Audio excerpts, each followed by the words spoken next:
यार आपसे अलग करूँगा, करें ना सर बस। हाँ जी, ऑन कर दीजिए। अजी शेर अफजल खान मरवत साहब, ये बताएं तोशा खाना केस पर जो फैसला है अब वो महफूज हो गया, आप क्या समझते हैं कि तोशा खाना केस पर चेयरमैन पीटीआई के खिलाफ क्या फैसला आने वाला है? बस अल्लाह करे जल्दी गैर महफूज हो जाए और पाकिस्तान के अवाम की जो एंग्जाइटी है, जो लोग परेशानी में मुब्तला हैं, वो परेशानी दूर हो जाए।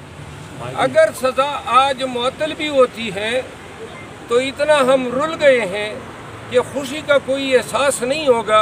ये सज़ा 25 या 26 दिन कबल भी मुअत्तल हो सकती थी। और दलाइल में 426 जो ज़मानत उर्फ़ आम में कही जाती हैं, उस पे दलाइल समाअत होने के साथ साथ अदालत ने पूरे केस पे ही समाअत कर ली है और तमाम केस पे ही दलाइल सुन लिए हैं। जी शेर अफजल मरवत साहब, ये बताएं कि आज अगर यहाँ से सज़ा मुअत्तल हो जाती है तो आपको क्या लगता है कि चेयरमैन पीटीआई को किसी और केस में आज ही गिरफ्तार कर लिया जाएगा?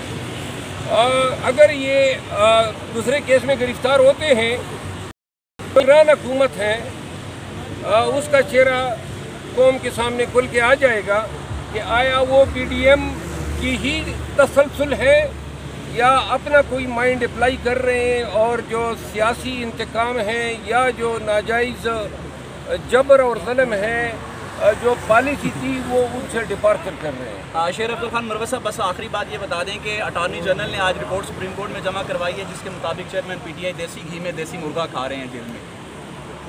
जी ये अब जो चेयरमैन पीटीआई के हालात हम तक पहुँचे हैं, हुकूमती इदारे और हुकूमती नुमाइंदगान मुसलसल गलत बयानी कर रहे हैं। अगर इतनी हमदर्दी होती तो ये उनकी बहनों को उनसे मिलाते। अगर इतनी हमदर्दी होती तो मैं आज तक उनसे मिला होता। अगर इतनी हमदर्दी होती तो खान की लीगल टीम उनसे मिली होती, उनका मुआलिज उनके पास जा चुका होता। उन्होंने मुलाकात तक हमें डिनाई की।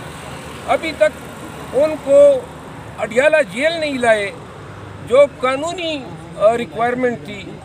3 ईयर सिंपल इम्प्रिजन में कानून ये कहता है कि उसको उसी जेल में रखा जाएगा जिसके लिए वारंट जारी हुआ है। अपने तई उन्होंने अटक जेल में रखा, तो लिहाजा ये सारी गलत बयानियाँ हैं। चेयरमैन पीटीआई खुद इस्तेकामत के साथ तमाम तकालीफ और जबर इस्तेबदाद को सह रहे हैं। सर, जेल सुपरडेंट के खिलाफ जो है ना, जेल सुपरडेंट के खिलाफ कोई जो है ना तौहीन अदालत की पटिशन आप लोगों ने दायर की है? 2 पिटीशन दायर